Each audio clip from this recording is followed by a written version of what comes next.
Windows 10 में जब भी आप किसी ऐप को ओपन करते हैं तो वो आपके पास एक चौरस बॉक्स के रूप में आपकी स्क्रीन पर अवेलेबल हो जाता है।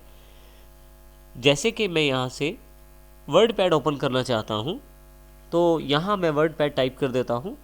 अब यहाँ देखेंगे कि वर्ड पैड के रूप में बेस्ट मैच अवेलेबल हो गया है, क्योंकि मैं टाइप कर रहा था यहाँ पे। जैसे ही यहाँ मैं क्लिक करता हूँ डेस्कटॉप ऐप को, तो देखिए वर्ड पैड का जो डेस्कटॉप ऐप है वो मेरे सामने ओपन हो गया है। ये जो सॉफ्टवेयर या ऐप अवेलेबल हुई है ये चौरस बॉक्स के रूप में है। यहाँ पे हम विंडो के बेसिक्स के बारे में जानेंगे। इस सेशन में हम इस बॉक्स की बात करेंगे। सबसे इम्पोर्टेंट बात यह है कि जब भी हम यहाँ पे कोई भी सॉफ्टवेयर हम खोलेंगे या कोई भी ऐप विंडोज़ 10 में ओपन करेंगे तो वो चौरस बॉक्स में ही अवेलेबल रहेगी। जैसे कि फिर से मैं स्टार्ट पे जाता हूँ और नोट पैड पर क्लिक कर देता हूँ। देखिए ये भी मेरे पास एक बॉक्स के रूप में अवेलेबल हुआ है। विंडोज़ ऑपरेटिंग सिस्टम में खुली हुई इस बॉक्स को विंडो कहा जाता है। अब यहाँ पे मैं दो शब्दों का भेद बताना ज़रूरी समझता हूँ। विंडोज़ जिसमें W बड़ा रहता है उसका अर्थ है विंडोज़ के ऑपरेटिंग सिस्टम से, जहाँ जैसे कि यहाँ पे हमारे पास विंडोज़ 10 एक ऑपरेटिंग सिस्टम है, और जो हमारे पास एक बॉक्स खुलता है सॉफ्टवेयर या ऐप को चलाने के लिए, जो एक इंटरफेस खुलता है ऐप का, जैसे कि नोटपैड का ये इंटरफेस है, यदि आप यहाँ ध्यान दें तो एक बॉक्स के रूप में है। इसको हम विंडो कहते हैं, जो छोटे W से रिप्रेजेंट की जाती है। यदि यहाँ हम विंडो की बात करें, इस विंडो की बात करें, तो इसका नाम नोटपैड विंडो माना जाएगा। और इसी तरह से यदि आप पिछले वाले विंडो पे चले जाएं, क्योंकि इस सॉफ्टवेयर या ऐप का नाम वर्ड पैड है तो इसे वर्ड पैड विंडो माना जाएगा। किसी भी बॉक्स या आप कहें विंडो के बिल्कुल राइट हैंड साइड ऊपर की तरफ ये 3 बटन मुख्य रहते हैं। सबसे पहला बटन क्लोज के लिए होता है। यदि मैं यहाँ इसको क्लिक कर देता हूँ तो मेरा जो सॉफ्टवेयर है या ऐप है वो क्लोज हो जाएगी। मेरे पास देखिए पीछे वाली विंडो वर्ड पैड विंडो है, यहाँ भी ये तीनों बटन है। दूसरा जो बटन है वो मैक्सिमाइज और रिस्टोर के लिए अवेलेबल है। इसका अर्थ ये हुआ कि यदि मैं इस पर क्लिक करूँ एक बार, तो मेरा जो विंडो का स्क्रीन है वो पूरे के पूरे डेस्कटॉप पे आ जाएगा, और यदि मैं दोबारा यहाँ क्लिक करूँ तो फिर से रिस्टोर हो जाएगा अपने पहले वाले साइज में। इसी तरह से यदि मैं यहाँ पे तीसरे वाले बटन पे क्लिक करूँ तो ये मिनिमाइज बटन है, जैसे नोट पैड है और मेरे पास मैं वर्ड पैड में काम कर रहा हूँ। अब मुझे पीछे वाला नोट पैड का विंडो नहीं दिखाई दे रहा, हालांकि मैं उस पर क्लिक करके उसको आगे भी ला सकता हूँ और फिर से वर्ड पैड वाली विंडो पे क्लिक करके वर्ड पैड वाली विंडो को आगे ला सकता हूँ। परंतु यदि मैं चाहूँ तो इसको मिनिमाइज भी कर सकता हूँ। उसके लिए मेरे पास तीसरा ये बटन है। जैसे ही मैं इस पर क्लिक करता हूँ, स्क्रीन से वर्ड पैड वाला विंडो हट जाएगा और नोट पैड वाला विंडो आपको दिखाई देना शुरू हो जाए। यहाँ ध्यान दें तो अभी नोट पैड का विंडो है। अगर मैं इसको भी मिनिमाइज करता हूँ तो आप देखेंगे स्क्रीन पे कोई भी विंडो अवेलेबल नहीं है। परंतु यहाँ पे ना तो नोट पैड वाला विंडो क्लोज हुआ है और ना ही वर्ड पैड वाला विंडो। यदि यहाँ ध्यान से देखें नीचे की तरफ तो छोटा सा एक आइकॉन अवेलेबल हो गया है टास्क बार पे मिनिमाइज होने के पश्चात। जब भी कोई ऐप आप खोलते हैं तो आपके पास टास्क बार के रूप में वो ऐप अवेलेबल हो जाता है। अब यहाँ यदि आप देखें तो नोट पैड का विंडो बंद नहीं हुआ है, वो यहाँ पे मिनिमाइज पोजीशन में है। यदि मैं यहाँ माउस लेके जाता हूँ तो देखें फिर से एक प्रीव्यू के रूप में दिखाई दे रहा है। इसी तरह से यदि मैं वर्ड पैड वाले टास्क बार के आइकॉन पे जाता हूँ तो आप देखेंगे टास्क बार पे वर्ड पैड की विंडो का एक प्रीव्यू दिखाई दे रहा है। यदि मैं माउस यहाँ रखता हूँ तो इसका प्रीव्यू बड़ी स्क्रीन पे आ जाता है। परंतु यदि मैं चाहता हूँ कि ये डेस्कटॉप पर अवेलेबल हो जाए ऐप, तो मैं यहाँ क्लिक कर दूंगा। अब देखें यहाँ पे मेरे पास डेस्कटॉप पे ये ऐप अवेलेबल हो गई है, अर्थात वर्ड पैड की विंडो मेरे पास अवेलेबल हो गई है। किसी भी ऐप की विंडो को आप आसानी से रिसाइज भी कर सकते हैं। जैसे कि यहाँ मैं माउस को बिल्कुल बॉर्डर लाइन पे ऊपर की तरफ रखता हूँ वर्ड पैड विंडो के ऊपर। अब यदि मैं लेफ़्ट क्लिक प्रेस करके रखूँ, ऊपर की तरफ ड्रैग करूँगा तो विंडो का साइज़ बढ़ जाएगा और नीचे की तरफ ड्रैग करूँगा तो विंडो का साइज़ कम हो जाएगा।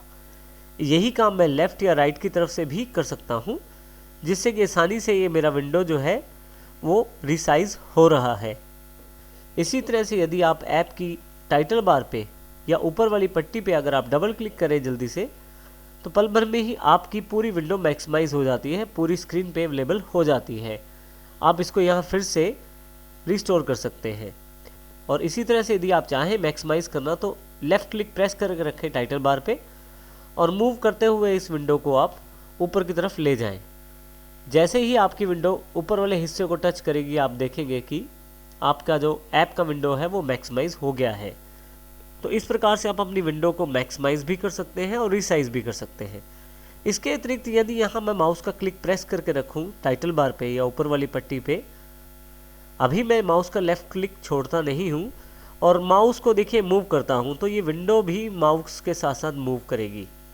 तो इस तरह से मैं माउस के साथ साथ विंडो को भी मूव कर सकता हूँ एक जगह से डेस्कटॉप पे दूसरी जगह पे। यदि मैं बिल्कुल इसको राइट हैंड साइड की तरफ ले जाऊँ, यदि आप ध्यान दें तो ऑटोमेटिकली बाकी दो एक्टिव एप्लीकेशन भी डेस्कटॉप पे मेरे पास लेफ्ट हैंड साइड पे अवेलेबल हो गई है, जिनमें एक रिकॉर्डर का एप्लीकेशन है और दूसरा एप्लीकेशन नोटपैड वाला अवेलेबल है। और यदि मैं फिर से इसको वापस लेके आता हूँ तो देखिए बाकी दोनों ऐप वहाँ से हट गई है। मैं इसको किसी भी साइड पे लेके जा सकता हूँ। जैसे मैं इसको लेफ्ट साइड पे ले जाता हूँ तो बाकी बची हुई विंडोज़, बाकी बची हुई दोनों एप्लीकेशंस ऑटोमेटिकली अपने आप को यहाँ पे राइट हैंड साइड दिखाती हैं। और यदि मैं किसी दूसरी एप्लीकेशन पे जाना चाहता हूँ तो सिर्फ क्लिक करना है मुझे, वो एप्लीकेशन भी मेरे पास साइड बाय साइड अवेलेबल हो जाएगी। मैं फिर से इनको मिनिमाइज़ कर सकता हूँ और इसको भी मिनिमाइज़ कर सकता हूँ। स्क्रीन पे मैं इन सबको एक साथ भी ला सकता हूँ। आप यहाँ क्लिक करते चले जाएं अपनी ऐप्स पे तो आप देखेंगे कि एक साथ ही अवेलेबल हो गए हैं। इसके अतिरिक्त आप इसको एक के ऊपर दूसरा एक्टिव एप्लीकेशन बनाकर भी रख सकते हैं।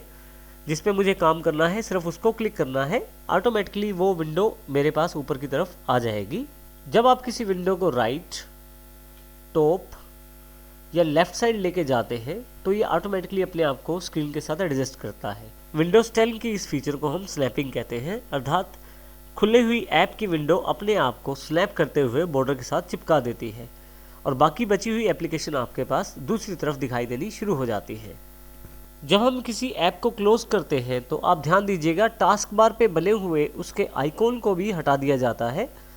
अर्थात यदि मैं इसको क्लोज कर देता हूं तो आप देखेंगे नोटपैड का जो आइकॉन टास्क बार पे दिखाई दे रहा था वो अब वहां पे नहीं है। इसी तरह से आप वर्ड पैड का आइकॉन देखें जो यहाँ पे है, अगर मैं यहाँ वर्ड पैड को क्लोज करता हूँ तो वर्ड पैड का आइकॉन भी वहाँ से हट गया है। परंतु यहाँ ध्यान देने वाली बात यह है कि कुछ आइकॉन्स या एप्लीकेशन के शॉर्टकट्स जो आप टास्क बार पे पिन करते हैं वो वहाँ पहले से ही अवेलेबल है, परंतु वो एक्टिव नहीं है। इस चीज़ का भेद समझना ज़रूरी है। जैसे कि यहाँ माइक्रोसॉफ्ट एज का एक आइकॉन अवेलेबल है यहाँ पे जो कि टास्क बार पे पिन है, परंतु ये एक्टिव नहीं है। अब यदि माउस लेके जाए तो आप देखेंगे यहाँ पे किसी भी तरह का कोई प्रीव्यू नहीं है।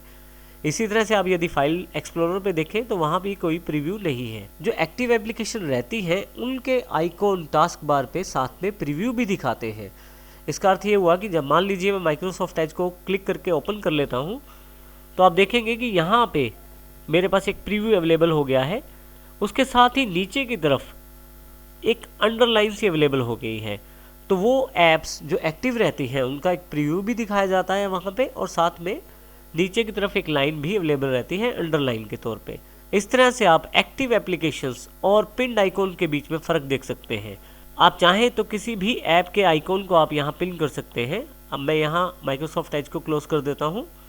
स्टार्ट पे नोटपैड पे यदि मैं यहाँ राइट क्लिक करूँ और पिन टू टास्क बार कर दूँ तो आप देखेंगे कि यहाँ पे टास्क बार पे नोटपैड का आइकॉन अवेलेबल हो गया है, परंतु ये एक्टिव एप्लीकेशन नहीं है इस समय, क्योंकि अभी मैं इसका प्रयोग नहीं कर रहा हूँ, ना ही मैंने नोटपैड ऐप को ओपन किया है। परंतु यदि मैं यहाँ क्लिक कर दूँ तो आप देखेंगे अब की बार यहाँ पे नीचे एक अंडरलाइन अवेलेबल हो गई है और साथ ही यहाँ पे ऐप भी मेरे पास ओपन हो गई है। माउस नीचे टास्क बार पे रखने पे एक प्रीव्यू भी जनरेट हो गया है जो ये जानकारी देता है कि ऐप मेरे पास अवेलेबल है, यहाँ पे एक्टिव है और ओपन है। यदि मैं इसको यहाँ से क्लोज कर देता हूँ तो देखिए अब कोई अंडरलाइन नहीं है, ना ही उसका कोई प्रीव्यू है। इसका अर्थ ये है कि इस वक्त नोटपैड ऐप ना तो ओपन है और ना ही एक्टिव है। यदि आप यहाँ से इस नोटपैड ऐप के आइकॉन को हटाना चाहते हैं तो उसके लिए आप यहाँ राइट क्लिक करें और यदि आप राइट क्लिक करेंगे तो एक मेन्यू अवेलेबल हो जाएगा। यहाँ पे unpin this program from taskbar का ऑप्शन है जो लास्ट वाला ऑप्शन है। यदि मैं यहाँ इसे क्लिक करूँ तो आप देखेंगे कि जो माइक्रोसॉफ्ट नोटपैड का जो ऐप का आइकॉन अवेलेबल था वो वहाँ से हट गया है। इस प्रकार मैं अपनी ऐप्स को प्रयोग कर सकता हूँ और ऐप वाली जो विंडोज़ हैं उनको भी आसानी से मूव, रिसाइज और मैक्सिमाइज भी कर सकता हूँ।